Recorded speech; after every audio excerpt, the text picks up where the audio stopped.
Shooting balls is what pool obviously is all about, but it's not as simple as just going down and pulling the trigger. Today I will show you my personal step-by-step process that you can do on every shot, no matter how easy or difficult it is.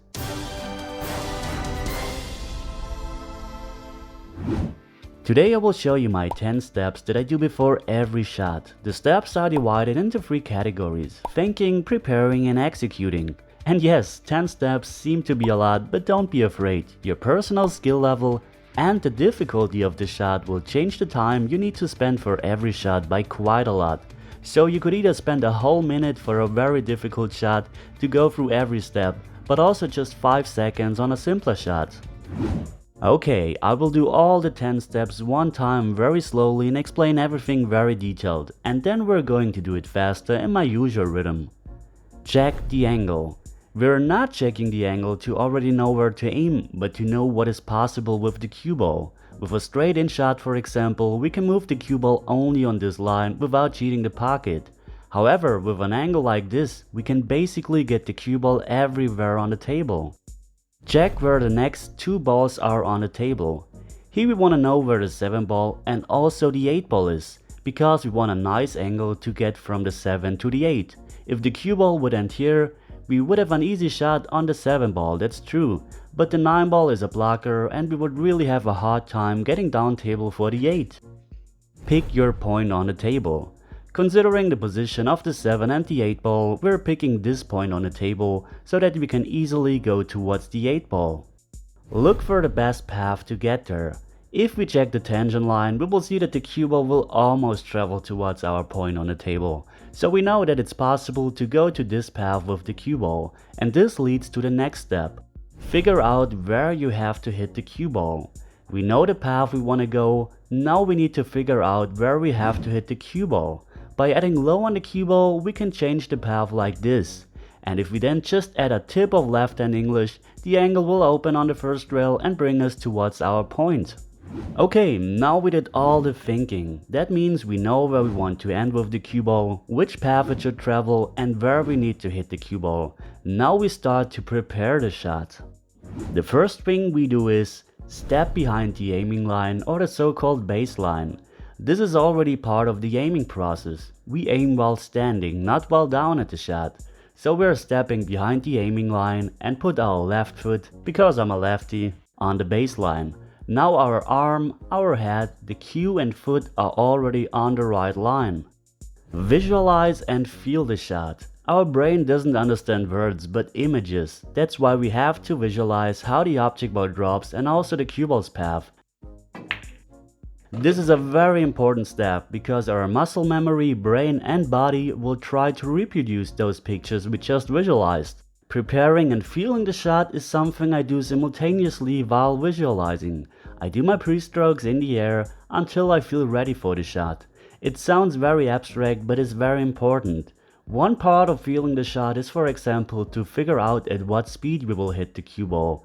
And this is not something theoretical like, I have to hit at speed 1.5 to exactly get there.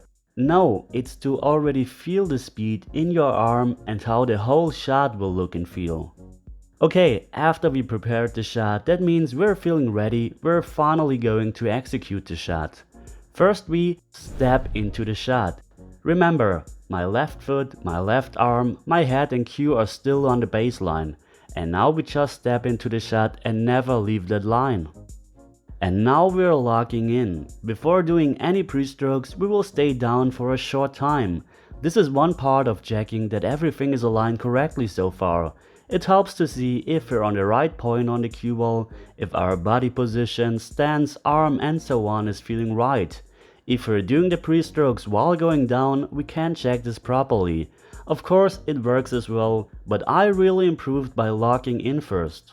Okay, we're still locked in. And now we do the pre-strokes. We do those to check if we're moving the cue straight and if the contact point, aiming and the whole setup is still correct. It's like warming up. And if everything feels right, move your cue backwards, pause and shoot.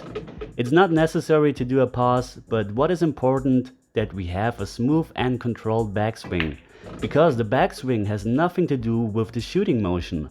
All the energy comes from the forward stroke. If we're pulling our arm back really fast, the muscles tend to tighten up and we will lose accuracy. As you see here, even my thumb moves uncontrolled, the cue jumps up and wiggles if I do it really fast. If I'm doing a smooth backswing however, everything is way more controlled. And now let's put the GoPro on and try to clear this rack. Okay, here I'm preparing the shot. I have visualized everything, I did everything that we just talked about, and I'm trying to get the cue ball into our desired position. As you see, I'm staying down for a very long time. This is something I do because I want to show you the cue ball as long as possible with the GoPro, but it's also important to not jump up on shots. Here we got the perfect angle on the 7 ball and we're trying to go 2 rails. As you see the path that I'm pointing on the table. So we visualized our path, I already know where I have to hit the cue ball. Here I'm preparing, I'm going down, you see I'm locking in. If I'm feeling ready, I'm doing my pre-strokes. Then I'm pushing the cue back. Yeah, it was a little fast, but still okay. And we got a nice position on the 8 ball. And here it's the same process again. I know where I want to end for the 9 ball. I know already what angle I have on the 8 ball, and the path that I'm going is this path. 1 rail or maybe even 2 rails. Now I'm preparing, I know where I have to hit the cue ball. Yeah, high with a touch of right in English. And then I'm preparing, stepping into the shot, I'm locking in, I'm doing the same on every shot, and as you see it is really fast. And my usual rhythm is even faster. Yeah, I'm just slowing down a little bit here, but you can do, as I said, all those 10 steps in a very short time. Here we didn't end up perfectly on a 9 ball, we're a little close to the rail, so a little less right in English would have been perfect, but yeah, still very doable. And we ran this rack. Okay, those were my personal 10 steps that I do before every shot. And as mentioned, I'm doing every step, but the time I need for each step depends a lot on the difficulty of the shot and also your personal skill level, experience and your quick-wittedness. I, for example, know really fast where I have to be on the next ball and how I get there.